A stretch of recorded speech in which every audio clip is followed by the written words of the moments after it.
નમસ્કાર વિદ્યાર્થી મિત્રો, લાસ્ટ લેક્ચર નંબર 6 ની અંદર આપણે પ્રમાણિત વિચલન અને પ્રમાણિત વિચલનાંક શોધતા શીખ્યા. એમાં બે રીત શીખ્યા. વર્ગીકૃત માહિતી આપેલી હોય ત્યારે પ્રમાણિત વિચલન અને પ્રમાણિત વિચલનાંક કેવી રીતે મેળવવું, અને વર્ગીકૃત માહિતીમાં અસતત આવૃત્તિ વિતરણ આપેલ હોય ત્યારે કઈ રીતે મેળવવું તેના વિશે આપણે લેક્ચર નંબર 6 માં ચર્ચા કરી. હવે આપણે લેક્ચર નંબર 7 માં વર્ગીકૃત માહિતીમાં સતત આવૃત્તિ વિતરણની રીત શીખવા જઈ રહ્યા છીએ. દાખલા નંબર 4.4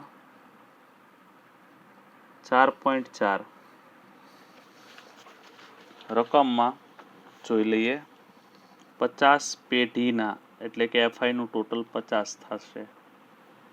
છેલ્લા વર્ષમાં થયેલા નફા લાખ રૂપિયામાં વિગત નીચે આપેલ છે. આ માહિતી પરથી પેઢીઓના નફાનું પ્રમાણિત વિચલન શોધો. હવે અહીંયા પ્રમાણિત વિચલનાંક શોધવાનું નથી કીધું, છતાંય આપણે શોધી નાખીશું. તો ત્રણેય પ્રકારના દાખલા આવી ગયા. વર્ગ વગરનો, એફઆઈ વગરનો, એફઆઈ એક્સઆઈ વાળો અને વર્ગ એફઆઈ વાળો. આખી ચોપડીમાં 3 જ પ્રકારની રકમ છે. તો ત્રીજા પ્રકારની રીત પણ આવી ગઈ. હવે સ્વાધ્યાય 4.4 ની અંદર ચોથા દાખલાની રકમમાં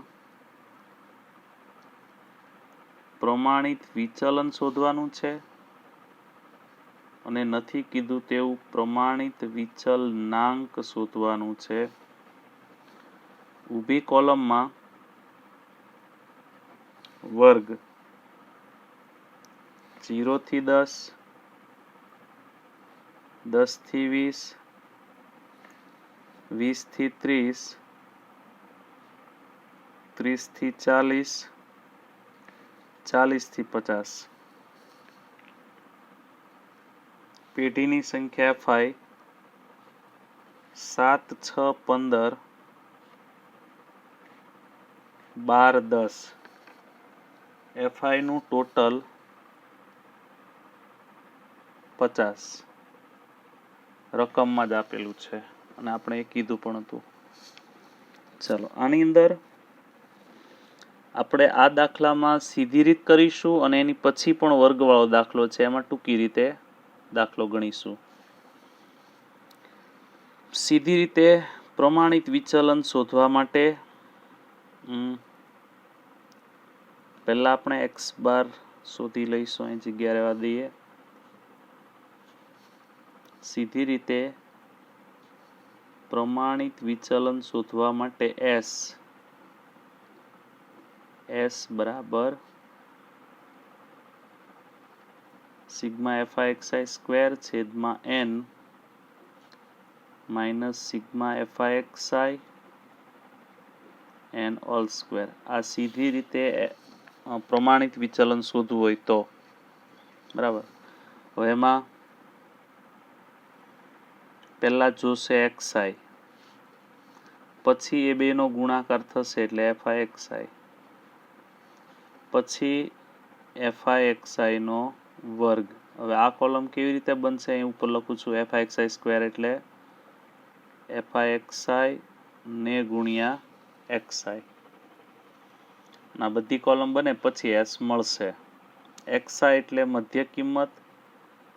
આ વર્ગની મધ્ય કિંમત છે 5, આની છે 15, આની છે 25, આની 35, 45. મધ્ય કિંમત એટલે અધઃ સીમા અને ઉધ્વ સીમાનો સરવાળો કરી ભાગ્યા 2 કરવાનું છે. ચાલો, હવે આપણે એફઆઈ અને એક્સઆઈ નો ગુણાકાર કરવાનો છે. 7 પંચા 35, 15 છંગ 90, 25 ગુણ્યા 15, 25 ગુણ્યા 15 375, 35 ગુણ્યા 12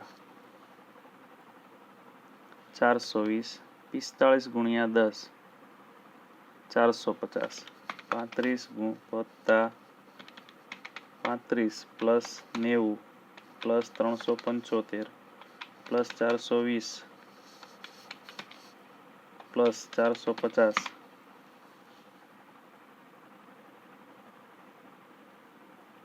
1370. હવે FIXI નો સ્ક્વેર એટલે FIXI નો ગુણાકાર XI સાથે કરવાનો. આ બે 35 ગુણ્યા 5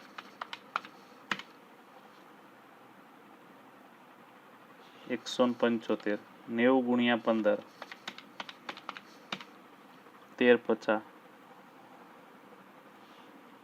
375 ગુણ્યા 25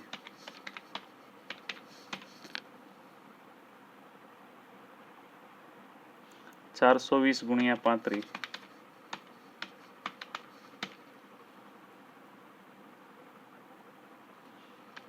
450 ગુણ્યા 45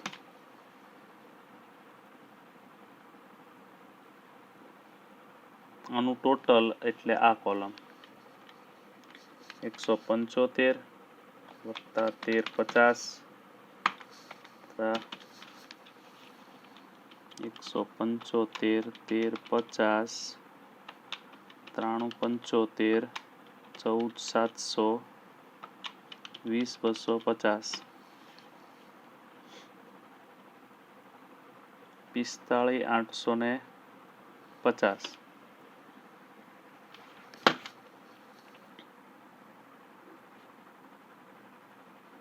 ચલો FIXI સ્ક્વેર છે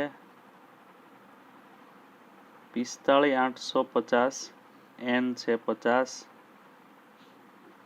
FIXI 1370 ભાગ્યા 50 ઓલ સ્ક્વેર. આનો ભાગાકાર 45850 ભાગ્યા 50 917. આનો ભાગાકાર 1370 ભાગ્યા 50. હવે આનો વર્ગ કરવો પડશે પછી બાદ થશે. 27.4 નો વર્ગ 750.76 917 માઇનસ 700 917 માઇનસ 750.76 166.24 એનું વર્ગમૂળ 12.89. આ પ્રમાણિત વિચલન. હવે આપણે પ્રમાણિત વિચલનાંક શોધવું હોય તો એનું સૂત્ર S ના છેદમાં x બાર. S છે 12.89. x બાર શોધી કાઢીએ. સિગ્મા xi ના xi/FI છેદમાં n. FIXI છે 1370 n 45 50. FIXI લખાય ને XI/FI લખાય, જે અનુકૂળ પડે તે લખી શકો. 1370 ભાગ્યા 50 એટલે 27.4. 27.4 વડે આપણે ભાગાકાર કરવાનો રહે. 12.89 ભાગ્યા 27.4 0.47. આ પ્રમાણિત વિચલનાંક. હવે આપણે નેક્સ્ટ દાખલા નંબર આ તો ચોથો. હવે આપણે પાંચમા દાખલા તરફ આગળ વધીશું. પાંચમા પ્રશ્નની અંદર એક સોસાયટીમાં રહેતા 125 વ્યક્તિઓની ઉંમરનું આવૃત્તિ વિતરણ નીચે મુજબ છે. આ માહિતી પરથી વ્યક્તિની ઉંમરનું પ્રમાણિત વિચલનાંક શોધો. વર્ગ અને FI આપેલા છે. આપણે દાખલા નંબર 5 ગણીએ. ચલો 4.4 પાંચમા દાખલાની અંદર આપણે પ્રમાણિત વિચલન અને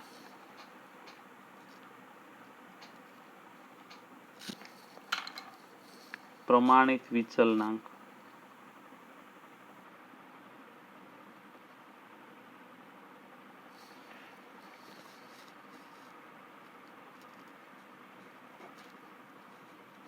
વર્ગને એફઆઈ આપેલા છે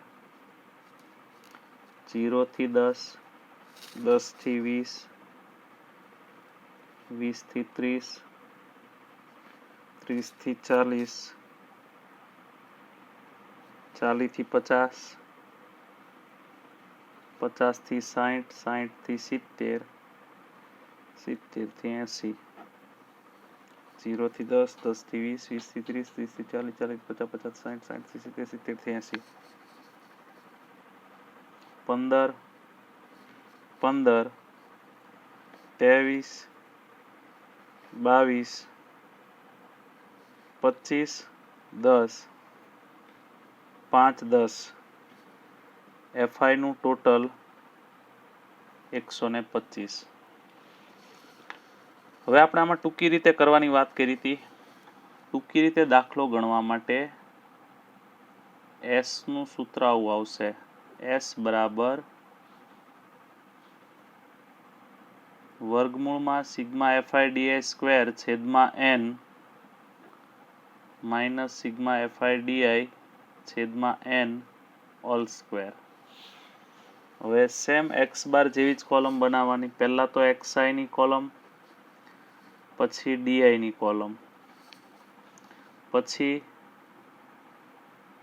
એફઆઈ ડીઆઈ ની કોલમ, પછી એફઆઈ ડીઆઈ સ્ક્વેર ની કોલમ બનશે. એફઆઈ ડીઆઈ નો સ્ક્વેર એટલે એફઆઈ ડીઆઈ નો ગુણાકાર ડીઆઈ સાથે. સેમ એફઆઈ એક્સઆઈ સ્ક્વેર જેમ એફઆઈ એક્સઆઈ નો સ્ક્વેર ગણો એમ જ એફઆઈ ડીઆઈ નો સ્ક્વેર ગણવાનો.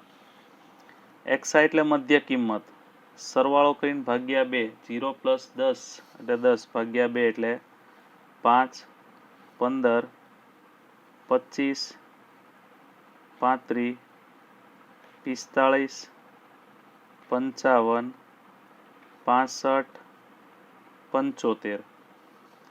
ગમે એક સંખ્યાને આપણે એક્સઆઈમાં એ ધારી લઈએ. ડીઆઈ નું સૂત્ર આવું છે એક્સઆઈ માઇનસ એ ભાગ્યા સી. વર્ગ લંબાઈ સરખી હોય તો જ આ રીતે કરવાનું. વચ્ચે 0, -1, -2, -3, 1, 2, 3, 4. હવે એફઆઈ ને ડીઆઈ નો ગુણાકાર. એફઆઈ ગુણ્યા ડીઆઈ 15 તેરી -45, 15 દુ -30, 23 એકા -23, 0, 25 એકા 25, 10 દુ 20, 5 તેરી 15, 10 ચોક 40. ચાલો માઇનસનો સરવાળો કેટલો થાય છે? માઇનસનો સરવાળો 45 વત્તા 30 વત્તા 23, માઇનસમાં 98 થાય છે અને ધનમાં 25 વત્તા 15 વત્તા 40, 80, -18. ચાલો એ જ રીતે એફઆઈ ડીઆઈ સ્ક્વેર એટલે એફઆઈ ડીઆઈ નો ગુણાકાર ડીઆઈ સાથે, આ બે કોલમનો ગુણાકાર. 45 ગુણ્યા 3, 45 ગુણ્યા 3, 135 પણ ધન થઈ જાય. 30 to 60 ધન થઈ જાય, બે ઋણ હોય તો. 23, 0, 25 એકા 25, 20 to 40, 15 તેરી 45, 4 ચોકે 16, 160, 135, 60, 23, 25, 40, 45, 160, 488.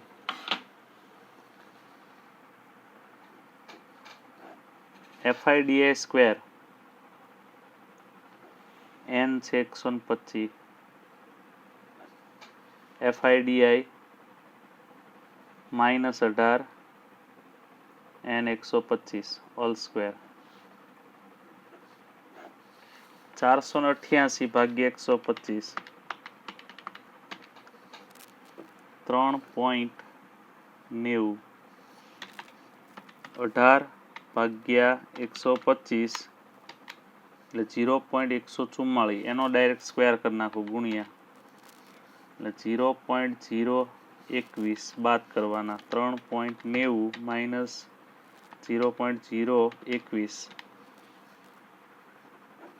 3.879 એનું વર્ગમૂળ 1.97. હવે આપણે શોધીશું પ્રમાણિત વિચલનાંક. પ્રમાણિત વિચલનાંક s ના છેદમાં x બાર. s આવ્યો 1.97. પહેલા x બાર શોધવો પડશે. આ રીતે નહીં. x બાર બરાબર a પ્લસ સિગ્મા FIDA ના છેદમાં n ગુણ્યા c. a એટલે 35 ધાર્યા છે. 35 FIDI માઇનસ 18 n 125 વર્ગ લંબાઈ 10 10 ની છે. હવે આ માઇનસ છે ને એટલે ધન ઋણ ઋણ થઈ જાય. પહેલા હું 18 ને ગુણ્યા 10 કરું. 18 ગુણ્યા 10 180 ભાગ્યા 125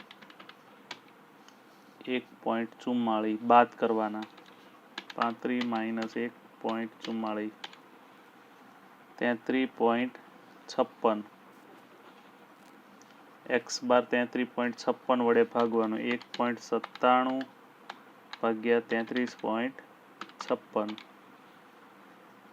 1.06 આ પ્રમાણિત વિચલનાંક નાના 1.97 ભાગ્યા 33.56 કેટલો છે 0.06 આવશે 0.06 આ દાખલાનો જવાબ. વિદ્યાર્થી મિત્રો આપણે આ સ્વાધ્યાય 4.4 પૂરું કર્યું. હવે સ્વાધ્યાય 4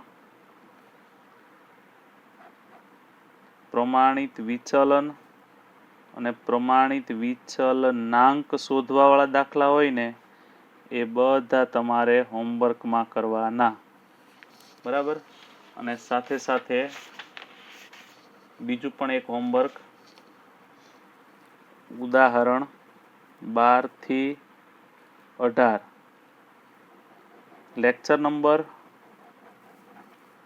5, 6 અને 7 ત્રણેય લેક્ચરનું ભેગું લેશન છે. તો થોડુંક વધારે લાગશે પણ ત્રણેય લેક્ચરનું ભેગું છે એટલે તમે કરી શકશો. આવતા વીક સુધીમાં તમે પૂરું કરી અને સરને મોકલી આપશો. Good bye friends. Have a nice day.